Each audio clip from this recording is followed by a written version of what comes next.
Hi, this is Charles Hoskinson broadcasting live from warm, sunny Colorado. Always warm, always sunny, sometimes Colorado. Today is April 12th, 2023. Making a video titled Okonomiyaki. As many of you know, I used to live in Osaka, Japan. And while I was there, we had this food that we'd eat called okonomiyaki, which kind of translates to a little bit of everything grilled. Like what you like, how you like it. It's just they put everything in the kitchen sink. They put it on a grill. You eat it. So it's a good roll-up term for discussing a few things at the same time. So first off, Lace launched this week. It's kind of a graceful rollout to mainnet. Enormous amount of work went into optimizing the back end. We were kind of stuck in dev hell for a long time about cleaning up the things like wallet restoration, account, all kinds of stuff. I don't want to get into it because it's pretty voluminous. But the long and the short is that we were able to get it to an acceptable collection of thresholds and benchmarks. And we remediated everything in the security audit, which was quite extensive. And there were just numerous issues like the SIP30 DApp connector. Turned out that while that's specified, there's strong differences of opinion about how to actually implement that. And we followed the spec, but it didn't work as well as we hoped. And so it took quite a bit of time to get everything where it needed to go. So, as with all product launches, it always takes more time, effort, and money than you think. Good news is Lace is out now.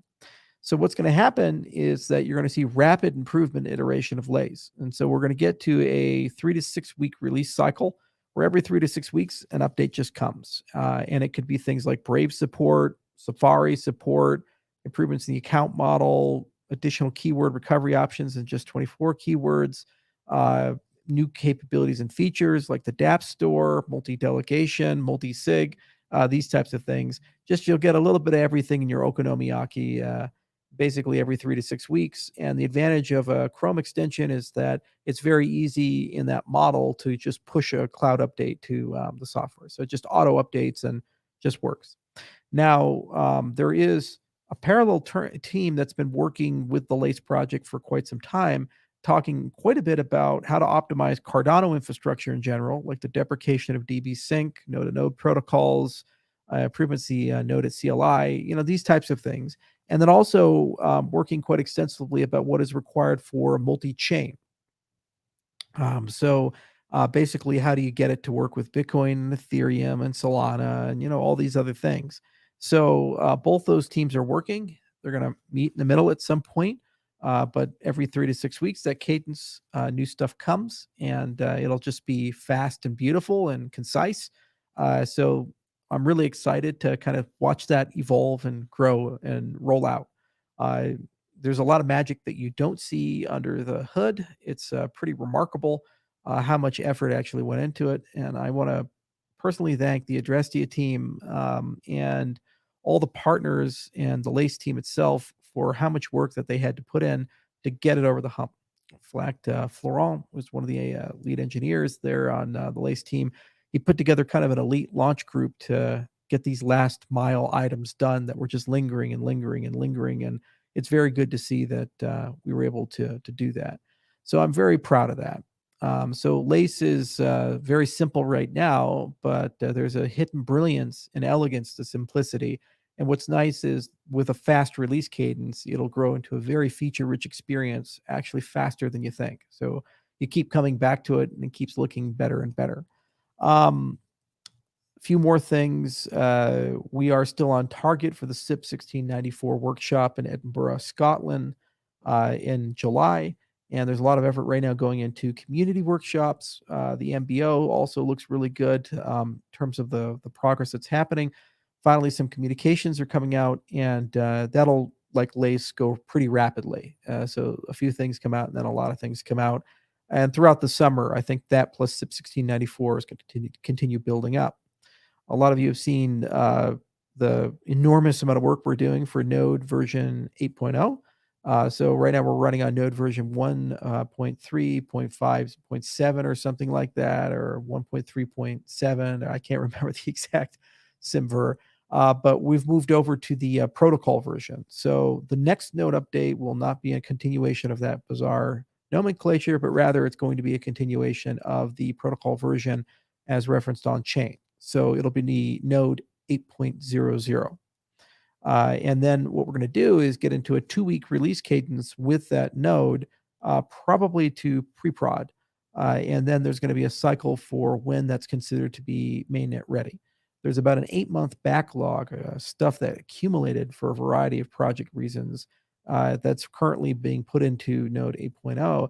And there's a lot of tests that need to be done to get it through. And so it's right now in heavy benchmarks and these types of things. Normally, we are much better about hygiene of integrating things. It was just a perfect storm of a collection of cherry picking and various things that happened. And unfortunately, the backlog got ahead of us, and we were doing work and not merging and integrating into master as much as we should have.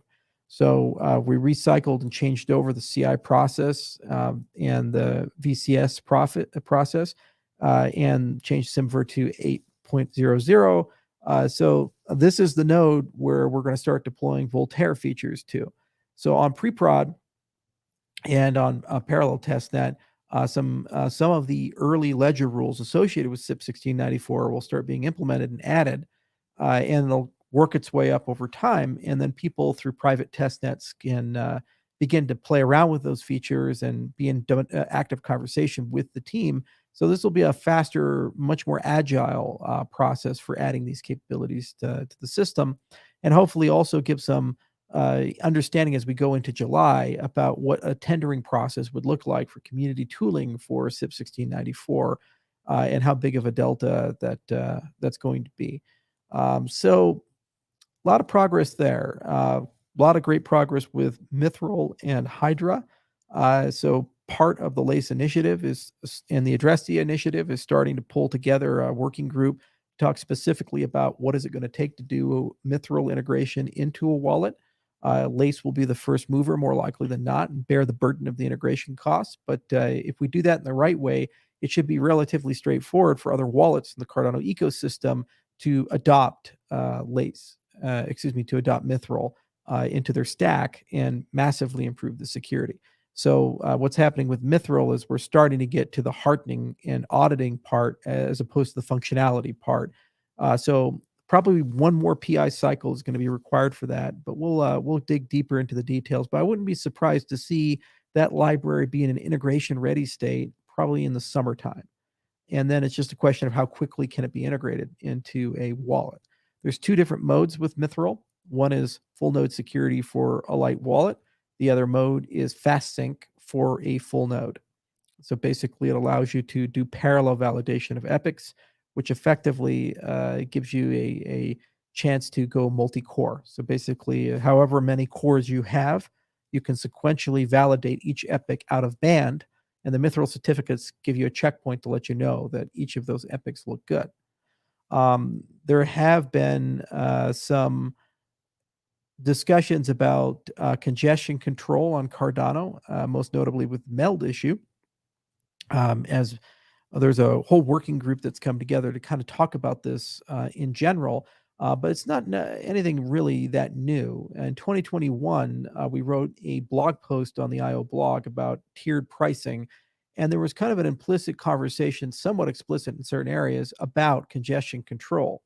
So in general, congestion control with a cryptocurrency, you have some resource that allows you to prioritize a transaction or a script over another transaction or a script. So you have a finite resource, which is the block size, and then you have potentially larger than finite resource, the pending transaction, and you have to basically decide who gets priority. Now, there's a variety of off-chain and on-chain things that you can do for this. So one of the things you can do off-chain is modify the stake pool software to actually have tiered pricing as defined in the 2021 blog post, and that would not require protocol change. The downside is not every person will adopt that, so you'll get inconsistent application of transaction prioritization. The second thing you can do is you can introduce additional resources of consideration. So right now, the resource of consideration for transaction priority is the fee structure. So the naive way of controlling that is increasing the fee or lowering the fee. A slightly more complicated way of controlling that is introduction of a fee market.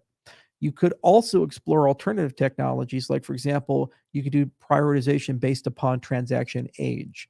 You also can do prioritization based upon things like if the network is under a high load and it's detected it, having it solve an additional puzzle like a VDF to rate limit. So the mitigation there would be if the network is being spammed, this would be a resolution of that. So there's actually it's an interesting topic, and it's closely related to a lot of the plumbing topics with input endorsers, especially because the network will be under a huge amount of throughput. And with the sidechain and layer two model that's being proposed, there's going to be a lot of checkpoints that are occurring from the sidechains on the main chain, a lot of inbound transactions, and a lot of transactions coming in and out. Even as we expand the network capability, you still do need highways to decide what's low priority versus high priority and what is the desired settlement time. A closely related topic is also finality gadgets inside the system. So we're currently working on a paper called Ouroboros Paris, Peras, Paris. Gotta love these names we use. And that's basically how do we construct some form of a finality gadget on Cardano. Currently, it's in scope for the use in sidechain transactions because it gives them fast finality. But you potentially could imagine a world where you use this for fast finality transactions as well on the main chain. So there's a lot of that, and they're all interconnected to each other, throttling through rolling average, using proofs, coinage as a throttling mechanism, fee markets as a throttling mechanism, tiered fees as a throttling mechanism, and off-chain routing, and then also custom software on the stake pool level.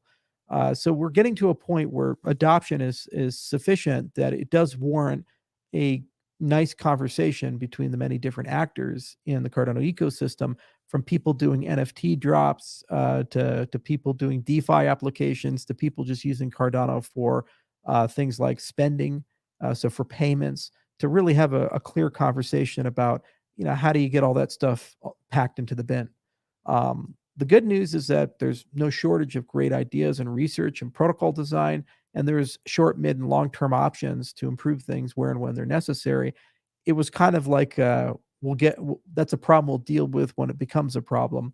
It's not a problem today, but it can be very soon a problem as all the side chains start turning on, the NFT volume continues to grow, and the DeFi volume continues to grow. If you've been following the TVL of Cardano and the DeFi adoption of Cardano, it's been growing considerably over the last 6 months. In last 3 months in particular, has gone up, I think, by 50 or 60%. I'd have to look at the exact number, but there's an enormous uptick in the amount of just transactions and DeFi stuff that's going on. And a lot of new protocols are turning online, like JED, for example, recently turned on. So, in anticipation of that, it really is important to start putting together a working group, specifically talk about the future of congestion on the system and what mitigations are going to look at. I'm commissioning some research specifically to look at regulating functions like a VDF because they're useful for a variety of contexts. And also, there is a desire to put some form of recursive snark structure on Cardano, which would make things like proving coinage actually quite trivial and would reduce the burden on the stake pool operator considerably. Um, in the future, we're probably also going to have to invest some time into a distributed mempool, especially for the concept of input endorsers, because it is going to be the case that there's going to be many, many events, some of which eventually settle on the Cardano blockchain, and others that are necessary for semi-persistent storage with a pub sub protocol. For example, the construction of Mistral certificates, you're going to have a situation where stake pool operators create intermediate certificates and exchange them amongst each other using the protocol, and then eventually assemble the final product and then commit that. There's a lot of that batching that also happens in Hydra. This is a reuse pattern again and again, and it would be nice to have a distributed memory database that actually allows us to share RAM for these things to be done as a semi-persistent workspace with some degree of redundancy. There are protocols that have been invented to do this. For example, at Stanford, Osterhout invented a protocol called RAM Cloud. That's around 2015. So as we move closer to high throughput systems, that's one thing that's going to have to be done is kind of an examination of these things to expand the working space and create a semi-persistent layer inside the system. So a lot of that stuff is going on, and actually, it's happening at a blinding pace, roughly in parallel. And a lot of really clever things are happening with Plutus version 3, with the upcoming launch of Marlow, which is we've successfully tested it on the mainnet, and it's looking really cool and interesting. And other products like Atala Prism, which are reaching a high degree of maturity. In fact, Atala Prism has just reached the version 2 level. There's a lot of great Prism pioneers there, and they're doing some really amazing work. And actually, watching the presentation of the PI cycle, it's really exciting to see how that's been growing. So we're just firing on all cylinders. There has never been this volume of work, progress, and just diversity of progress in our ecosystem. Literally, there's major innovations in side chains, governance, consumer software, identity software, off-chain frameworks like Hydra, proof systems like Mithril, language design like Plutus, DSLs like Marlow, and then of obviously all the community projects that are actually getting supercharged and moving very quickly. In addition to that, we're getting closer and closer to unlocking the power of the community through SIP 1694. Once that's done, and if the community chooses to go down that road, then we'll have a treasury of 1.5 billion ADA under the community's control, for them to decide what they want to do with it and how they want to do that. So the DREPs and the MBO and other actors are all going to have obviously strong opinions, but ultimately you, the community, get to decide through that process. And my belief is that we'll see probably an exponential growth in the amount of projects and the quality of projects and the delivery of those projects over the next 24, 36 months once that event has occurred. So there's been an enormous amount of work in preparation for these things, in anticipation of the load, and it's going to get really busy really quickly. The good news is that everything really does evolve. Um, just simple things like moving from GHC 8.10 to GHC 9.2, huge lift, a lot of work went into that, but it really did help workflows. And developer efficiency is going up considerably, and there's a lot more attention to detail on feature pairing and documentation. So every feature pairing it with a customer with clear acceptance criteria, and then making sure that everything is properly documented in ways that are meaningful and understandable. There's also a lot of tendering right now for fixed cost contracts to work on specific components. Like, for example, the node-to-node protocol and the Cardano CLI, there's probably going to be a tendering for a fixed cost contract to do that in parallel. Genesis work, we're also looking at a fixed cost where we've written out a acceptance criteria for it, and then we're just kind of saying, hey, go do that. In 6 to 12 months, come back with it, and then we can pull it into the system. But it's the same actually for a collection of other optimizations. This level of parallelism allows us to have kind of more development velocity. There was unfortunately just a lot of stuff that was deeply sequential. For example, the recent node for 8.0 is deeply sequential thing because we kind of got bottlenecked in a certain area. But now that that's opening up, it's actually going to allow a lot more parallelism inside the development process. And it's going to be really nice to transfer the repos to the MBO and have a different release management system in a different way for people to do pull requests and contributions to the core code. So, there's just that stuff, and that's why I call it Okonomiyaki, because it is a little bit of everything, and that's kind of where we're at. Um, NFT NYC was this week, I think. We got great representation from the community there. NFTs continue to grow. There's some interesting SIPs. I think SIP 68 was one, and there's another one I forgot. And I also have a working group looking at SIP 38, the account abstraction idea. Potentially, that's a really interesting concept. Another thing that I requested for support of complex curves on the system is to look into transaction pipelining, where multiple contracts can be pipelined together into one master transaction for commitment of a proof on chains. And we require this for checkpoints. So just a lot of that there. Macro, the environment is still a little shaky. Crypto has been brutally battered by the U.S. federal government in some of the most unfair commentary I've ever seen in my life. For example, just recently a report came out on DeFi alleging that crypto and DeFi is racist, racially discriminates. I guess wealth transfer from white people to non-white people is a racist thing under this administration. But okay, I like the fact that more and more people are getting control over their financial lives and actually have independence and economic agency. Maybe this White House doesn't, but there's just been a lot of that recently coming out. Very unfair, and in some cases, just straight up lies and misrepresentations of reality. And it used to be that we had differences of opinion, but we could agree on the same set of facts. It's now getting to the point where the reports that are coming out have no basis in reality. They're just basically fantasy. So that is difficult because there is an attempt to leverage these communications coming from the executive branch for policy. So we, of course, continue to engage on our side, as do others in our ecosystem and other ecosystems. But we are finding that there's less and less honesty in the dialogue.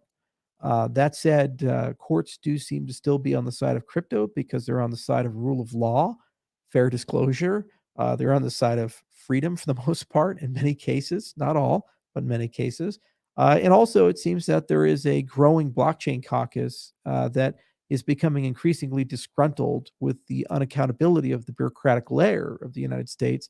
And they're also realizing that what's happening is creating an anti competitive environment, which is offshoring business. It's not hurting crypto. It's not slowing crypto down. It's just drawing a big wall around the United States where the entrepreneurs and innovators are now leaving and going to other jurisdictions like Abu Dhabi, Switzerland, Singapore, and many other places that have become very friendly to crypto entrepreneurs. Operation Choke Point 2.0 does continue, and the level of scrutiny that's being inflicted upon banks to deplatform crypto companies does continue. There's ample evidence of that. And again, there's a misrepresentation of reality. This administration seems to have the policy of dishonesty first and always. When asked about it, their official position is they're not doing anything, but yet document after document are being produced and example after example are being produced of where people who have some cases had stable banking relations for over 10 years have suddenly and without any explanation been unbanked, debanked, as if they're criminals with no ability to remediate or negotiate. This is not something an organization wants to do. You don't go fire a customer with tens of millions or hundreds of millions of dollars in their bank account for no reason, especially when that is a good customer for a long period of time. That's something you do when you're forced to do it by a regulator. And hopefully, as congressional investigations continue, this will be uncovered like the original Operation Choke Point, which occurred under the Obama administration, and we'll be able to resolve that a bit. So, sorry to be harsh about it, and I understand that people's politics may vary. This is not a political issue; it's an industry issue. It is very uncomfortable when the default position of a government is to treat everybody as a criminal or with great degrees of suspicion when they've done nothing wrong and they're legally operating and have a constitutional right to operate. That's an abuse of authority and power, especially when all we're doing is creating jobs and preparing the United States for the next economy, the cyber economy, a global economy, an economy with infrastructure security, an economy that produces high paying jobs for the American people. That's pretty bizarre to label that economy as unnecessary. And then the proponents who are doing that somehow claim this benefits everyday people, even though that means there's a transfer of wealth and power to the most powerful entities in the world, namely giant banks, large financial institutions, and bureaucracies, which are completely unaccountable and can do whatever they want to do whenever they want to do it. I'm sorry, Pepperidge Farm remembers, and we remember a time when you guys didn't do this. So we're just working our way through it, and I remain optimistic. You know, in the short term, you take a few lumps and bumps and punches, but in the long term, you win because at the end of the day, it's not sustainable what's happening. The US dollar cannot continue to take the hits it's taking. We can't continue to print the money we're printing. There's an enormous amount of banks that have unfunded, unrealized capital losses. And we're in a position where commercial banking continues to dry up, and the financial industry is getting sicker and sicker. And the solution is not to print more money, and the solution is not to further consolidate the industry, nor is the solution to launch a federal CBDC. which robs you of all of your liberties. Just understand that. In terms of CBDCs, unfortunately, FedCoin continues to make progress. It's another one of those dishonesty first and always type of situations where they claim they're not working on it, but they are actually rolling it out, block by block, brick by brick. And they're creating a system where eventually your money will live on your phone, cash will be banned. And at any given time, if you piss off the regime in charge, someone who is unelected, you've never met, with no oversight, can shut your money off. There's precedent with this because of civil asset forfeiture. You, with no money, can then go find a lawyer willing to work for free and sue the government to turn it back on. Good luck. And anytime they make a mistake, they don't suffer any consequences. For example, if you win, your money gets turned back on for whatever rights you have. The bureaucrats who made that decision get promoted instead of fired, and you can't sue them for your legal fees back. For example, if Ripple is to win its case against Securities Exchange Commission, they cannot recover the $100 million plus of legal fees they have spent defending themselves. The same for Coinbase. This is the nature of financial regulation in the United States. And to extend that to our economic agency and give the federal government the power to turn off your money at any given time, let me be very clear, that is so profoundly un-American that it really doesn't look like the United States of America again. This is what is desired by policymakers currently in some parts of the executive branch, and they do what they always do, which is slow roll it through reports, bureaucracy, and lie first and apologize later when caught, but never suffer any accountability. So definitely a fight that's coming. And it's going to be a battle of politics and a battle of regulation. Some states are proactively banning this, but unfortunately, they don't have full authority. And perhaps we'll need to pass a constitutional amendment to get this through. It's a very disturbing situation. And I didn't think it would be moving as quickly. And unfortunately, we are seeing some very problematic legislation. The legislation to restrict TikTok in particular, a strict reading of it seems to indicate using a VPN could be a federal crime. And the legislation that is being used to push a lot of these agendas would substantially limit every dimension of your freedom, your economic freedom, and your use of the internet. These are not hypotheticals. These are proposed pieces of legislation from the current ruling party. And they're being implemented where they can be through executive mandates, and many cases, private meetings by regulators without official comment, which is a violation of constitutional due process that we are entitled to, which is another thing that Choke Point 2.0 is illegal about. So it's a tough situation. I really wish that the opposition party in the United States would have done better in the prior election, because they would have been in a position to stop this more. And unfortunately, there doesn't seem to be any electoral punishment at the moment for this malfeasant behavior. But as people become more aware of their own money, perhaps they will start taking these things more seriously at the ballot box, which is really the only way to stop it on the elected side. On the bureaucratic side, the courts can only restrain them so much, but unfortunately, the bureaucracy doesn't seem to be accountable to or listen to the courts in all cases. So there do need to be new laws passed to hold the bureaucracy further accountable to judicial oversight in order for us to work our way through. On our part, we'll continue to educate. We'll continue to engage and talk with people.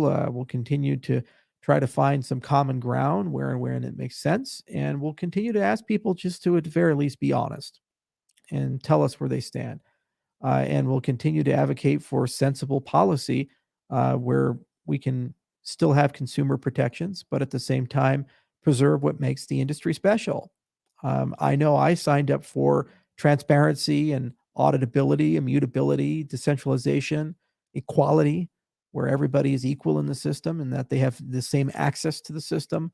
They have the same opportunities inside the system. They have the same ability that I do as a protocol creator. And that's what we fight for. If we get protocols that don't have those principles, I'm not going to work on them. I'll go do something else with my life. So far, Cardano has been able to be a shining beacon of principles. And so far, this ecosystem has been able to keep its head above water, and we continue to move forward, especially in the developing world. And I look forward to seeing a lot of those projects move their way through. But really, it is starting to heat up, and everybody in industry is starting to feel it in their own ways. And we do need to take some time to really think through an industry-wide strategy. And unfortunately, the demons of the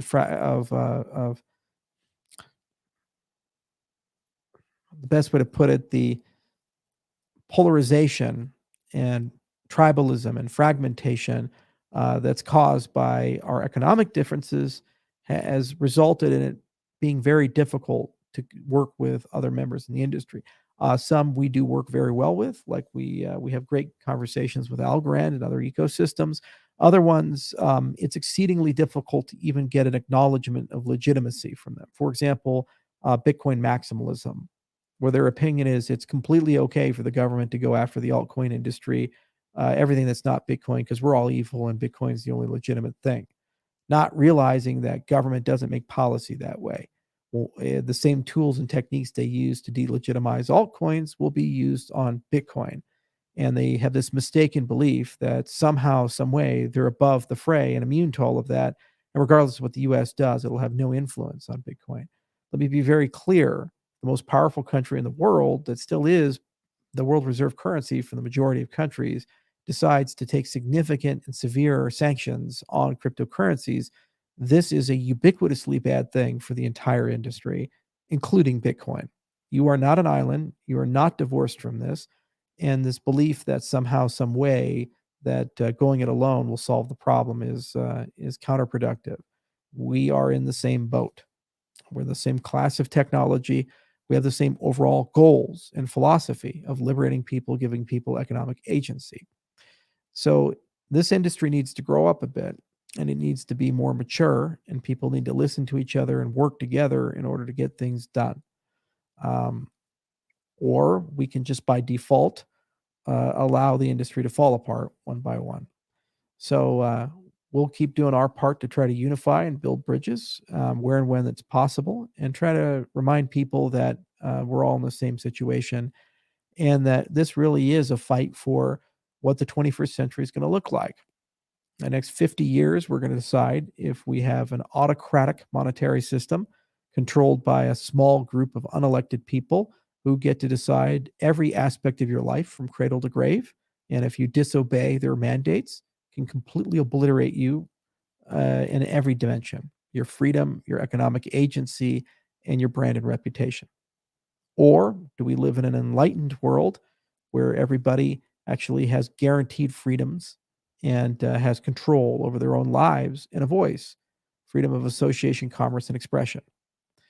Really, it's increasingly become a division of crypto versus not crypto, because, like it or not, we are carrying that mandate and philosophy with us every place we go, whether it be self sovereign identity, whether it be self custody, whether it be decentralized financial protocols where you have control of your banking services and your exchange services and other such things, or it be DAOs where the organizational structure is cooperative as opposed to centralized in one particular jurisdiction. If you follow the logical flow of these concepts and ideas, they are ideas of liberty with accountability. If you follow the other systems, the CBDCs, social credit, and the dystopian world of deplatforming, they are unlimited power with no accountability and no transparency and no recourse when power is abused. We have lost trust in a lot of these institutions. It does not seem wise to just hope for the best. We each and every one of us have to vote with our wallets and our feet and our time to try to get the world into a more free state. So that's your Okonomiyaki update. These kinds of things we're thinking on, we're doing. The mission, the vision, the goals have never changed. And it's very refreshing to see that we are actually making great progress in every dimension, from governance to technology and yes, even law and policy. So while the U.S. is certainly times moving in the wrong direction, we do see the right direction in other jurisdictions in the world, and we do see the right direction with many more sensible, wise people. And eventually, I think we will err on the side of what's right and good. So, cheers, everyone.